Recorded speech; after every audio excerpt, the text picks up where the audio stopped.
Les disputes entre Costa et Zlatan sont une vraie démonstration de force. C'est que souvent, ils ont même oublié de jouer pour se provoquer sans arrêt et ils devaient être avertis pour qu'ils puissent se calmer.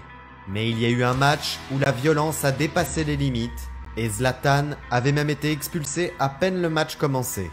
C'est que la faute était vraiment agressive.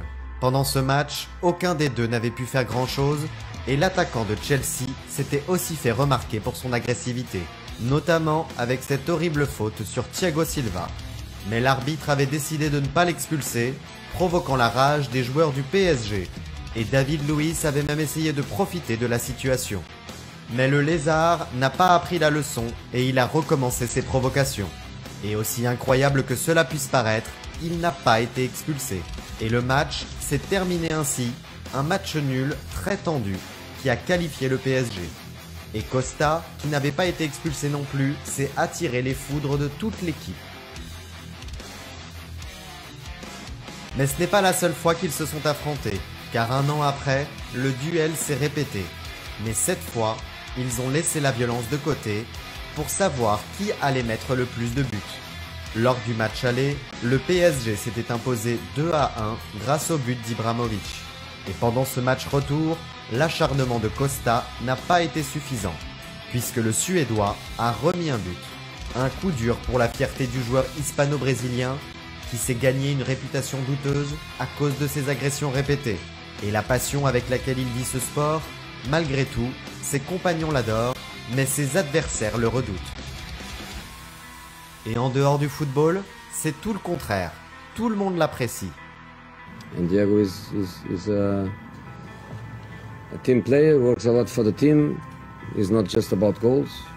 He's about his working, he's about his defensive working, he's about his mentality, he's about his ambition.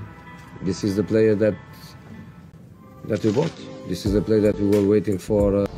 Que me pone feliz es que, mira, donde he jugado, la gente, los compañeros que me conocen, la gente que vive, tiene mucho cariño por mí, sabe la persona que soy.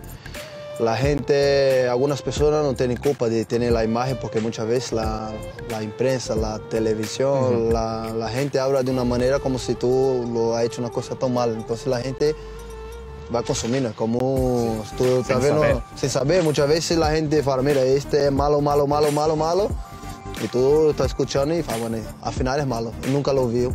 Entonces, me dolía mucho más si un compañero mío sale a la prensa o otro compañero fala, mira, este es un chico malo, este es eso. Pero bueno, soy una persona feliz. Me equivoco, como todos. Diego Costa representa el delantero que tiene no solamente la fuerza física, sino la fuerza mental.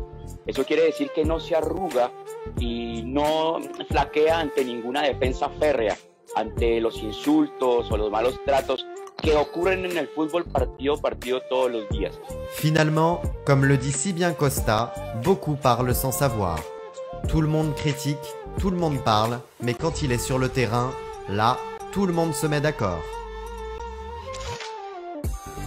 Quelle capacité incroyable pour attaquer et mettre des buts.